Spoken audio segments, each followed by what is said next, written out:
요나 4장 10절에서 11절 말씀입니다. 봉독은 3장 10절부터 4장 11절까지 봉독하겠습니다. 3장 10절 시작. 하나님이 그들이 행한 것 곧 그 악한 길에서 돌이켜 떠난 것을 보시고 하나님이 뜻을 돌이키사 그들에게 내리리라고 말씀하신 재앙을 내리지 아니하시니라. 요나가 매우 싫어하고 성내며 여호와께 기도하여 이르되 여호와여, 내가 고국에 있을 때 이러하겠다고 말씀하지 아니하였나이까.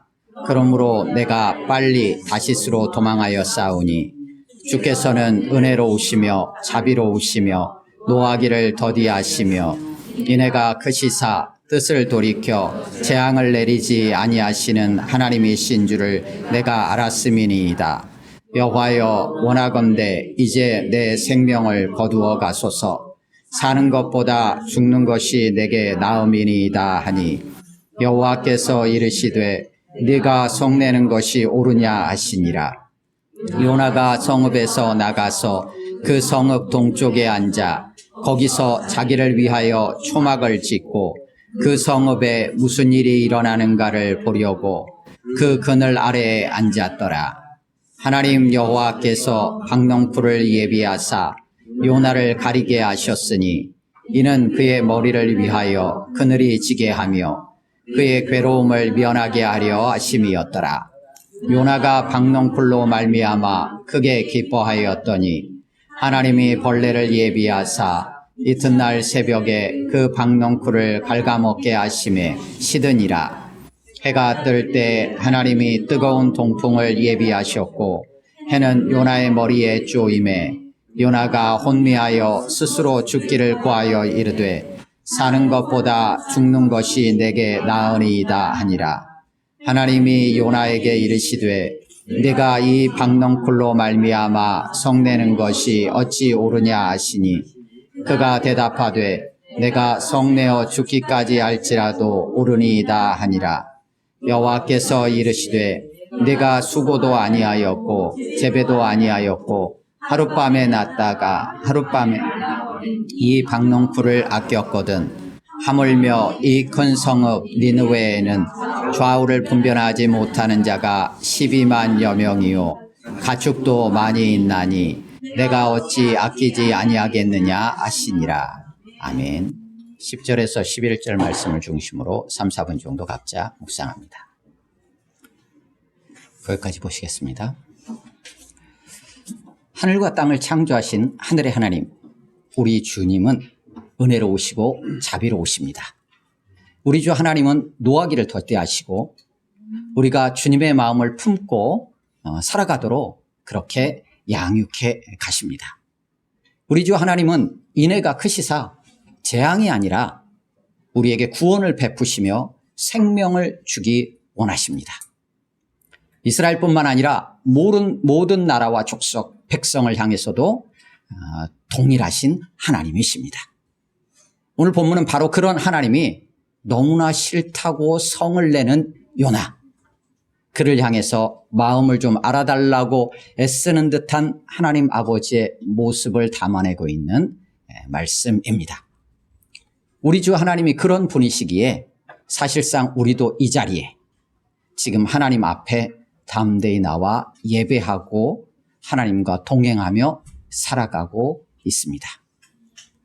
요나서는 구약성경 소선지서 중에 12권 중에 이제 5번째, 어느 정도 이제 중간쯤에 위치해 있는 책입니다. 본문에 직접적으로 이때 시대가 언제인지에 대한 부분들을 명시하고 있지는 않습니다. 다만 우리가 본문의 1장 2절이나 3장 2절 3절 내용을 통해서 니느웨가 아직은 멸망하지 않았구나 라는 것들을 확인할 수 있는 정도입니다. 그러니까 니느웨가 멸망하기 이전이겠구나 라는 정도에서 이해할 수 있는 상황입니다.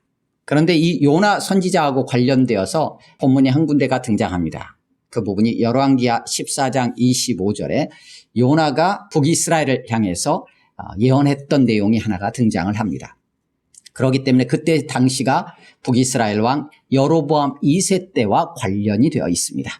그래서 요나 선지자는 성경을 통해서 나타나는 것은 두 가지 예언을 합니다. 하나는 북이스라엘 왕 여로보암 2세 때 땅을 영토를 하나님께서 회복시키실 것이다 라는 것을 요나가 예언했다라는 내용이 열왕기하 14장에 기록이 되어 있습니다. 그리고 또 하나가 오늘 본문 니느웨 성을 향해서 40일이 지나면 니느웨가 무너지리라, 이렇게 두 가지 예언한 것으로 성경을 통해서 우리가 확인할 수 있습니다. 요나 이름의 뜻은 비둘기 이런 정도로 우리가 이해를 하고 있습니다. 1장 1절에서는 그를 향해서 아미떼의 아들이다 이렇게 소개를 하고 있습니다. 요나서는 총 4장으로 이렇게 구분을 해놨습니다. 그래서 요나는 일어나 니느웨로 가서 외치라 라는 여호와의 말씀을 피해서 다시스로 도망하려고 욥바에서 배를 타는 요나의 모습을 보여주면서 1장이 시작합니다. 그리고 좌우를 분별하지 못하는 12만여 명의 백성들과 많은 가축이 있는 니느웨를 아끼시는 여호와 하나님의 마음을 드러내면서 4장 11절이 마무리가 됩니다. 여호와의 말씀이 요나에게 임했다라는 기록의 관점에서 이 요나서는 두 부분으로 구분해서 이해해 볼 수 있습니다. 한 부분은 1장, 2장입니다. 그래서 니느웨를 향한 여호와의 말씀을 거역하고 그 말씀을 떠나는 요나, 그리고 그를 붙잡으시는 하나님에 대한 부분들이 1, 2장에 기록이 되어 있고 3, 4장을 통해서는 여호와의 말씀을 듣고 회개하는 니느웨, 그리고 그에 대한 요나의 반응과 하나님 아버지의 마음을 3, 4장을 통해서 우리가 확인하게 됩니다. 요나서를 이해하는 것은 조금 어려움들이 있습니다. 일반적인 선지자의 모습하고 좀 다른 모습도 보여지고 내용을 이해하는 데서 우리가 조금 오해할 수도 있는 부분들, 이해하기가 조금 명확하지 않은 부분들이 있을 수 있어요. 그래서 기회가 되시면 요나서를 1장부터 4장까지 한번 읽어보시고 반대로 4장부터 3장, 2장 1절로 거꾸로도 한번 읽어보시면 좋을 것 같습니다. 그러면 거꾸로 읽었을 때 느낌하고 그냥 읽었을 때하고 조금 다르게 요나서가 여러분 가운데 이해되어질 수 있을 것 같습니다. 1장 1절입니다. 같이 읽습니다. 시작. 여호와의 말씀이 아미떼의 아들 요나에게 임하니라 이르시되 아멘. 여호와의 말씀이 요나에게 임했다 라고 기록을 하고 있습니다. 3장 1절을 같이 읽겠습니다. 3장 1절 시작. 여호와의 말씀이 두 번째로 요나에게 임하니라 이르시되 아멘. 3장 1절에서도 여호와의 말씀이 요나에게 임했다. 네, 1장 1절에서는 아미떼의 아들이라고 요나를 소개해 주는 장면이 등장했고 3장 1절에서는 두 번째로라는 부분이 덧붙여졌어요. 그런 차이가 있을 뿐이에요. 그러면서 1장 2절 같이 읽습니다. 1장 2절 시작.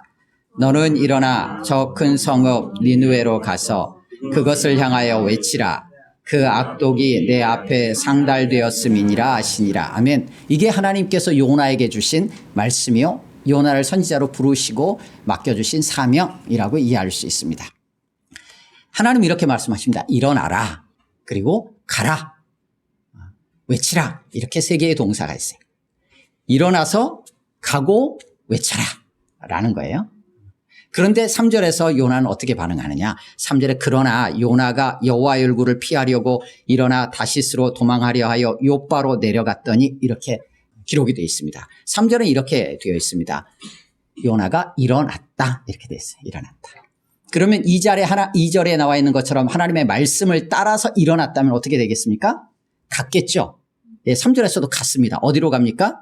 예, 니느웨로 가야 되는데 욥바로 갑니다. 욥바. 다시스로, 근데 욥바로 가는 이유가 뭐냐면 다시스로 도망하려고. 왜 다시스로 도망하냐면 여호와의 얼굴을 피했다라고 돼 있어요. 그러니까 하나님의 말씀이 요나에게 임했어요. 하나님의 말씀이 요나에게 임했으니까 하나님의 말씀이 요나 앞에 있어요. 이렇게 생각하시면 돼요. 그림으로 생각하면. 그런데 요나는 지금 어떻게 하냐. 그 하나님의 얼굴을 피했다는 얘기는 결국 하나님의 자기 앞에 있는 하나님의 말씀을 피해서 그 말씀으로부터 원래는 말씀을 받아서 니느웨로 가야 되는데 말씀을 피해서 다시스로 도망하려고 욥바로 간 거예요. 일어나긴 했는데 요나는 도망가려고 일어난 거예요. 니느웨로 명령을 따라 순종하려고 일어난 게 아니라. 이 모습이 3장 2절에서 그대로 진행이 됩니다. 3장 2절 같이 읽겠습니다. 시작. 일어나 저 큰 성읍 니느웨로 가서 내가 내게 명한 바를 그들에게 선포하라 하신지라. 아멘. 3장 2절에서도 똑같이 하나님은 일어나라, 가라, 그리고 선포하라라고 번역을 달리했지만 이것도 역시 외치라예요. 1장 2절에 있는 거하고 같은 단어입니다. 그러니까 동일하게 하나님의 말씀이 요나에게 임했는데 핵심적인 내용은 뭐냐면 일어나라, 가서 외치라라는 거예요. 이것이 1장 2절이나 3장 2절이나 동일합니다. 그렇다고 한다면 똑같은 말씀을 주어지고 있어요. 그러면 사실상 일반적인 선지자들의 모습이라면 1장 3절에 그러나가 나오는 게 아니라 뭐가 나와야 되냐면 3장 3절로 나오는 게 정상입니다. 3장 3절 요나가 여호와의 말씀대로 일어나서 이렇게 나가야지 정상이죠. 그러면 요나서 1장 3절부터 사실은 3장 2절까지의 말씀은 정상적으로 요나가 하나님 말씀을 받았다면 굳이 기록되지 않아도 될 법한 상황, 본문의 내용이라고 할 수 있어요. 왜냐하면 다른 내용이 아니에요. 똑같은 내용이에요. 결국은 원점으로 돌아온 거예요. 우리의 삶에도 그런 경우들 많이 있잖아요. 하나님께서 우리의 삶에 말씀하시고 우리를 인도해 가신 어떤 상황들이 펼쳐질 수 있어요. 그런데 그 말씀에 우리가 싫고 따르지 않고 거역하고 불순종하여서 다른 길로 막 돌아가는 경우들이 있을 수 있어요. 그러다 어느새 다시 그 자리로 똑같이 와 있어요. 작년에, 10년 전에 혹은 지난주에 하나님 분명히 나에게 이걸 말씀해 주셨는데 오늘 다시 그 말씀을 들어야 되는 상황인 거예요. 이렇게 돌고 돌아서 그 자리로 원점으로 다시 돌아오는 요나의 모습이 꼭 그런 것처럼 보입니다. 그래서 똑같은 상황이 펼쳐져요. 그래서 1장과 3장은 동일하게 계속 똑같은 상황. 그런데 1장은 요나가 니느웨가 아닌 다른 곳 다시스로 가려고 하면서 펼쳐졌던 상황. 3장은 말씀대로 여하튼 니느웨로 가는 상황이 이렇게 맞물려서 같이 구성이 되어 있습니다.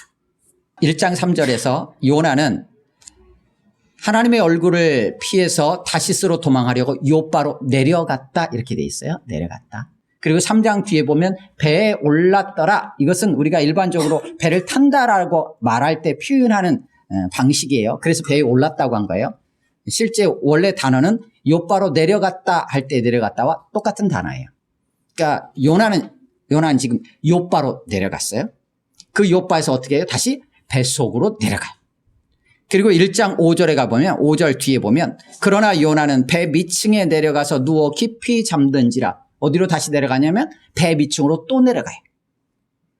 그리고 나서 1장의 상황들이 펼쳐지면서 큰 바람이 불고 바다가 흉흉해지면서 원인을 찾다가 요나라는 것을 확인하게 됩니다.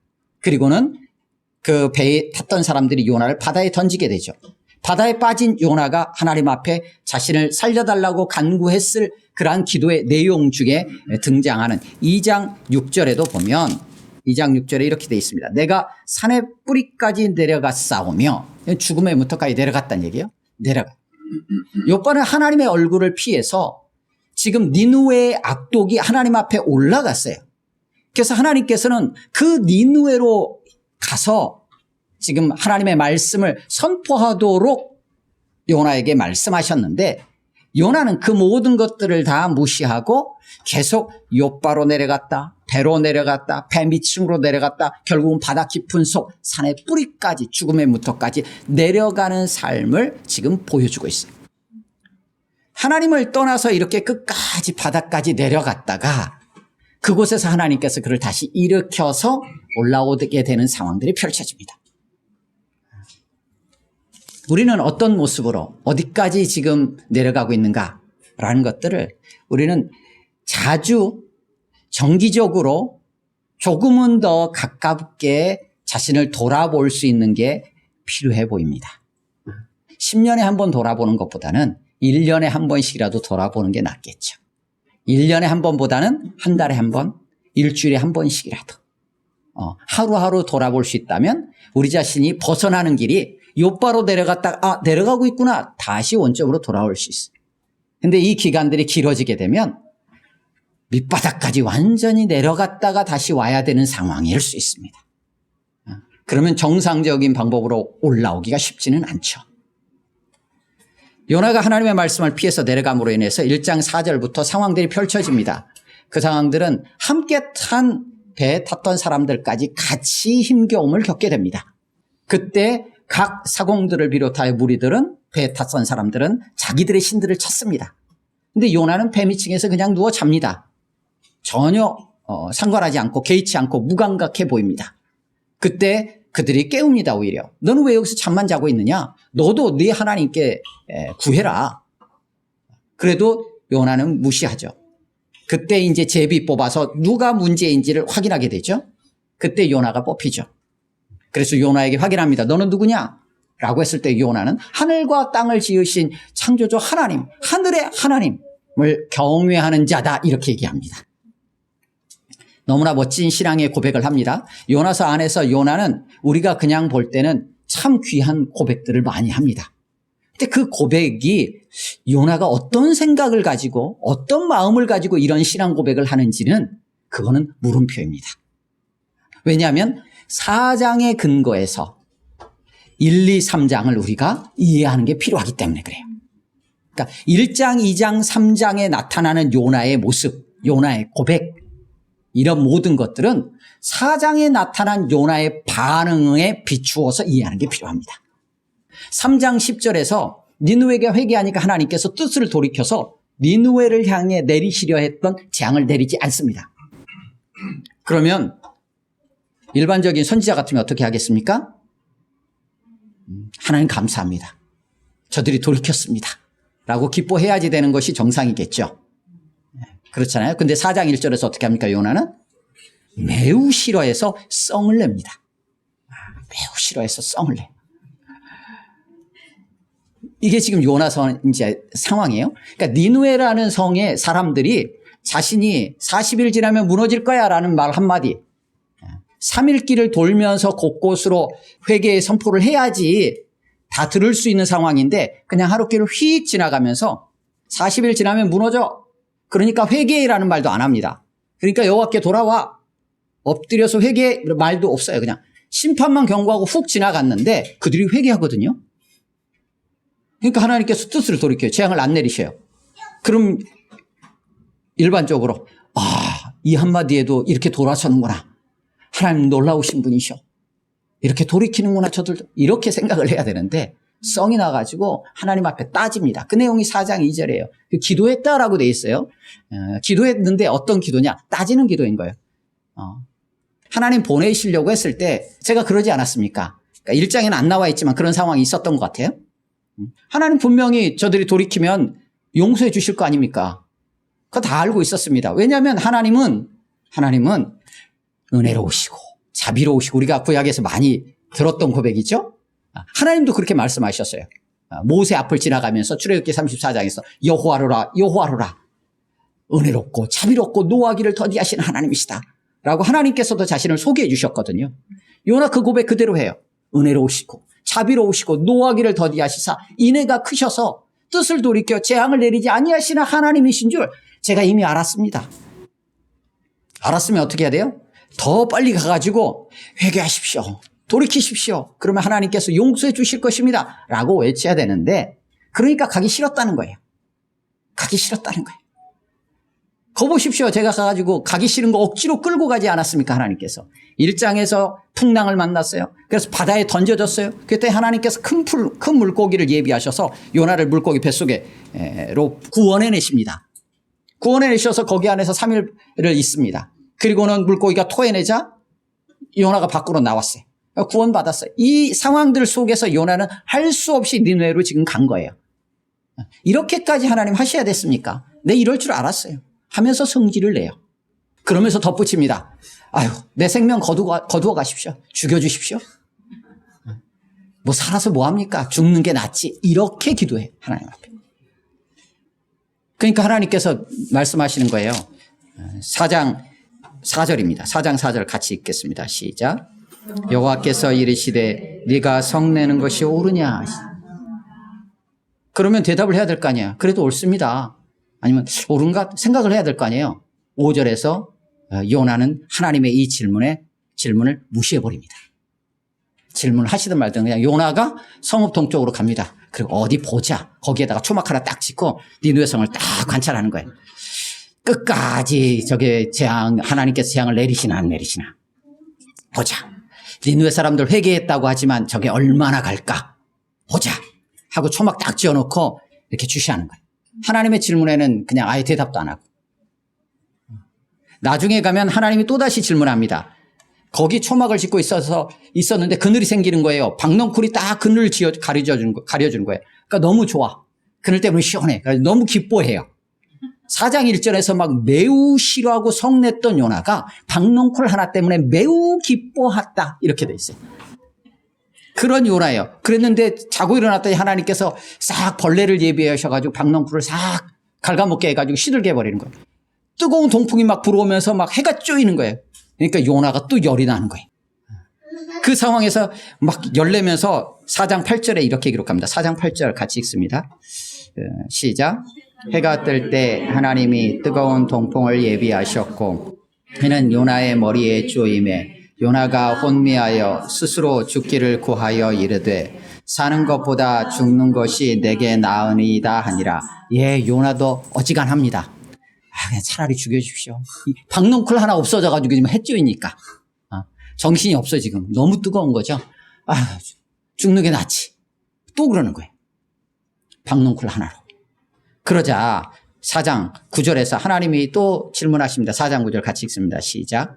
하나님이 요나에게 이르시되 네가 이 박넝쿨로 말미암아 성내는 것이 어찌 옳으냐 하시니. 거기까지. 4장 4절에서 하나님 질문하셨던 것은 니느웨 백성이 회개하고 돌이키자 하나님께서 재앙을 내리지 않았어요. 그걸로 인해서 썩낸 것 때문에 하나님 질문하셨거든요. 굉장히 크잖아요. 근데 여기서는 또 박넝쿨 하나 때문에 하나님 요나가 썩내니까 네가 썩내는 게 지금 박넝쿨 하나 때문에 썩내는 게 옳으냐 하니까 이번에는 요나가 대답합니다. 9절 뒷부분 그가부터 시작. 그가 대답하되 내가 성내어 죽기까지 할지라도 옳으니이다 하니라. 그럼 당연히 썩내는 게 옳지. 이렇게 대답을 해요. 4절에서는 무시해버리고 5절로 넘어갔는데 여기서는 막 박넝쿨 하나 때문에 하나님 앞에 대드는 거죠. 이런 요나의 모습 비추어서 지금 요나의 상태가 마지막 니느웨의 말씀을 선포한 뒤의 상태예요. 그 전에 3장과 2장의 요나의 상태는 어땠을까요? 더하면 더했지 덜하진 않았을 거예요. 그렇다면 1장은 그냥 이해가 되는데 2장에 나타나는 요나의 기도 또한 별반 이 맥락과 다르지 않을 거예요. 그렇다면 나중에 지금 이 시간에 함께 나누기에는 시간이 부족하니까요. 요나 2장에 나오는 요나의 기도도 요나가 회개를 했다든지 요나가 하나님을 잘 의지했다든지 이런 걸로 이해하기에는 조금 거리가 멀어 보입니다. 그리고 3장에서 요나가 니느웨를 향하여 회개를 선포하는, 회개가 아니라 심판을 선포하고 나가는 장면은 당연히 그렇게 이해가 되지 않아요. 그것을 4장 10절 11절에서 하나님께서 요나서 전체 안에서 요나가 가지고 있는 마음 그리고 하나님이 가지신 마음을 보여주십니다. 4장 10절 11절 10절 같이 읽겠습니다. 시작. 여호와께서 이르시되 네가 수고도 아니하였고 재배도 아니하였고 하룻밤에 났다가 하룻밤에 말라버린 이 박넝쿨을 아꼈거든. 거기까지. 요나는 이 박넝쿨 하나를 아꼈어요. 그것 때문에 그냥 죽는 게 낫지라고 말할 정도로 하나님께 성을 낼 정도로 그렇게 박넝쿨을 아꼈어요. 왜냐하면 뜨거운 해 아래에서 박넝쿨 하나의 그늘은 그만큼 소중할 수 있잖아요. 우리의 삶에도 마찬가지예요. 해가 쨍쨍 떼는데 그늘만 싹 들어가도 시원함을 느끼거든요. 우리의 삶에 어려움이 있을 때 조그만 상황과 환경의 변화만 있어도 우리는 그것을 굉장히 아끼고 거기에 우리의 마음을 빼앗기게 되죠. 빼앗겨요. 그런데 정작 아껴야 될 대상을 아끼지 못하는 요나의 모습이에요. 그게 11절에 나타납니다. 11절을 같이 읽겠습니다. 시작. 하물며 이 큰 성읍 니느웨에는 좌우를 분별하지 못하는 자가 12만여 명이요 가축도 많이 있나니 내가 어찌 아끼지 아니하겠느냐 하시니라. 아멘. 요나는 니느웨 백성들을 아끼지 않았던 것처럼 보여요. 하나님 그렇게 판단하고 계신 거예요. 하나님은 니느웨 백성을 아끼고 계시다는 거예요. 그러니까 요나서는 1장부터 4장까지 내내 요나의 생각과 마음과 감정, 하나님의 생각과 마음과 감정이 잃지 않고 교체하지 않고 계속 평행선을 가는 것처럼 보여요. 대답이 없어요. 대답이 없이 끝납니다. 그러니까 요나가 어떤 생각의 변화를 가졌다든지 그 하나님의 말씀을 받아들였다든지에 대한 부분이 확인하기가 어렵습니다. 근데 지금 요나의 상태는 여하튼 말씀을 선포하는 자임에도 불구하고 하나님의 마음하고는 너무나 일치하지 않고 평행선을 그어가고 있는 모습을 보여주고 있어요. 자, 그렇다고 한다면 요나는 왜 이렇게까지 이런 모습을 보여주고 있을까? 하나님께서는 왜 이 요나서라는 것을 남기게 하셨고 우리에게까지 들려주시는 것일까라는 질문을 던지게 되는 거예요. 일반적인 선지자의 모습이 아니기 때문에. 그리고 요나서를 통해서 나타나는 것은 니느웨 백성을 향해서 주시는 하나님의 말씀 이렇게 시작하지 않아요. 이스라엘에 대한 여호와의 말씀이 누구누구에게 임하니라 이렇게 하지 않아요. 그냥 여호와의 말씀이 요나에게 임했다라고 하면서 너는 니느웨에 가서 외치라 라는 말씀을 주신 거예요. 그러니까 니느웨 자체에 지금 뭔가 초점이 있는 것인지 이 요나서의 기록 자체가 하나님의 마음은 니느웨의 백성들을 아끼시는 마음이 있어요. 그들을 살리시고자 하는 마음이 있는 건 분명해요. 근데 이 요나서를 기록하는 것 자체가 과연 초점이 어디 있을까 이런 생각을 해보게 돼요. 하나님의 사람이라고 하고 하나님께 구별된 자로서 하나님의 말씀을 전해야 하는 선지자의 모습, 그 모습과 하나님의 마음 이 사이에 너무나 큰 간격이 있는 것을 확인하게 돼요. 배 탔던 사람들은 두려워했어요. 상황마다 두려워했어요. 니느웨 백성들도 두려워했어요. 그러니까 얼른 돌이켰죠. 그런데 요나는 두려움이 없어요. 하나님과 굉장히 친밀한 것처럼 보이잖아요. 그 친밀함이 그냥 내 마음대로 내가 하고 싶은 대로 그렇게만 끝까지 가면 이거는 부모의 마음을 속을 끓이는 자식이 될 수밖에 없어요. 하나님을 경외함이 있으면서 하나님과의 친밀함이 있지만 하나님의 마음을 헤아릴 수 있는 자리까지 가야 되잖아요. 그래서 너도 애 낳아봐라. 그러면 알지. 내 이 속 끓는 걸 알지. 라는 것은 굉장히 친하게 지내지만 그 어미의 마음을 모르는 거예요. 하나님 아버지의 마음을 지금 몰라요, 나는. 몰라요.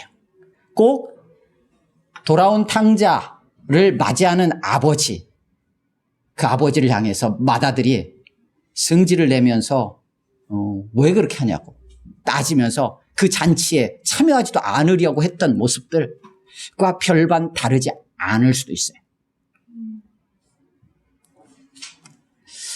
요나가 왜 이런 모습이었을까 얘기들은 많이 있어요. 우리가 명시적으로 딱 확인하기는 어려워요. 그런데 본문 안에서 확인할 수 있는 것은 4장 1, 2절에 나와 있는 본문을 통해서 우리가 이해할 수 있어요. 하나님이 이런 분이시라는 거예요. 그래가지고 결국은 재앙을 내리지 아니하실 거라는 걸 알았다는 거예요. 그것이 마음에 안 드는 거예요. 근데 만약에 이스라엘이었다면 어떻겠어요? 요나는 이스라엘 사람이에요?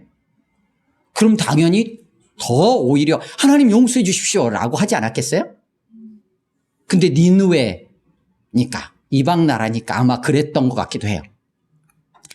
더 악한 것처럼 보이는 저 니느웨인데 그들을 향해서도 하나님이 심판을 돌이키신다고 구원하신다고 자비를 베푸신다고 성이 나는 거예요. 그러면 하나님은 어떻다는 거예요? 그런 자들을 향해서도 하나님은 자비를 베푸신다라는 걸 요나서를 통해서 보여주시는 거예요. 우리가 생각할 때는 마음에 안 들고 우리보다 더 악한 것처럼 보이고 사실 우리도 똑같지만 나는 그래도 하나님 믿으니까 난 조금 난 것 같은데 라는 생각을 할지도 모르지만 똑같은데 더 악해 보이는 것 같은 그 악이 드러나 있는 사람들을 그들을 향해서도 그들이 돌이키면 하나님은 그들에게 자비를 베푸시는 분이에요. 이것이 옳다는 거예요. 네가 성내는 것이 옳지 않다는 거예요. 뿐만 아니라 그렇다면 반대로 이스라엘 너희를 향해서는 이스라엘을 나의 택한 백성이라 할지라도 너희가 내 뜻을 거역하고 악을 행한다면 어떻게 하신다는 거예요? 심판하신다는 거예요. 이스라엘이라 할지라도 하나님은 심판하신다는 거예요. 이방 나라라 할지라도 니느웨라 할지라도 그들이 돌이키면 하나님은 구원하신다는 거예요. 용서하신다는 거예요. 뿐만 아니라 이스라엘의 악함 가운데 심판하실 때 더 악해 보이는 니느웨를 통해서도 하나님은 이스라엘을 심판하실 수 있다는 거예요. 절대적인 하나님의 주권이 있다라는 거예요. 이 또한 옳다라는 거예요. 그래서 요나서를 통해서 우리가 확인하게 되는 것은 절대적으로 하나님, 하늘의 하나님 옳으시다. 그 하나님의 이 땅을 다스리심은 선하시다. 그 하나님은 모두를 구원하시고 이스라엘만이 아니라 온 땅, 우리 모두를 구원하시려고 하신다.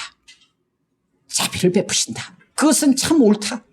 하나님은 악 가운데 있는 자들을 심판하신다. 그가 이스라엘이라 할지라도 그 또한 옳다라는 것을 요나서를 통해서 말씀해 주시는 듯합니다. 그래서 하나님은 어떻게까지 하시느냐? 요나는 승질내면서 죽여달라고 살고 싶지 않다고 했지만 하나님은 그 아들을 죽기까지 내어놓으시면서까지 용서하시고 긍휼을 베푸시고 구원하기 원하셨어요. 그 하나님의 우리를 향한 자비하심이 있으셨기에 우리가 지금 이 자리에 있는 것입니다. 그렇다면 그렇게 그 아들을 죽기까지 내어놓으시며 죄의 문제를 해결하시려고 하셨던 하나님이시라면 그 죄라는 것에 대해서는 분명하게 처리를 하실 하나님이시라는 것도 명확하죠. 그래서 반드시 그 죄의 문제를 확실하게 그 죄와 관련된 그 뿌리까지 심판하실 때가 있으실 것입니다. 하지만 우리를 그 전에 그리스도 예수 안에서 구원의 자리로, 생명의 자리로, 죄사함의 자리로 먼저 우리를 불러주셨습니다. 요나와 같았다면 우리는 이 자리에 없어요. 이스라엘에게서 이방 나라와 같은 존재잖아요. 하지만 이제 그리스도 예수 안에서 하나님은 우리 모두 온 세상의 모든 영혼들을 다 품으시고 다 용서하시고 다 구원의 자리로 불러주셨습니다. 우리는 그저 믿음으로 거기에 응답하며 이 자리에 있습니다. 하나님은 한 영혼 한 영혼, 하나님이 창조하신 모든 생명들을 아끼십니다. 그래서 우리가 생명이 잃는 것을 원치 않으세요. 우리는 무엇을 아끼나요? 무엇을 아끼고 누구를 아끼면서 정말로 아껴야 할 대상을 우리는 내어 던지고 있지는 않은가요? 우리 자신을 돌아보게 됩니다.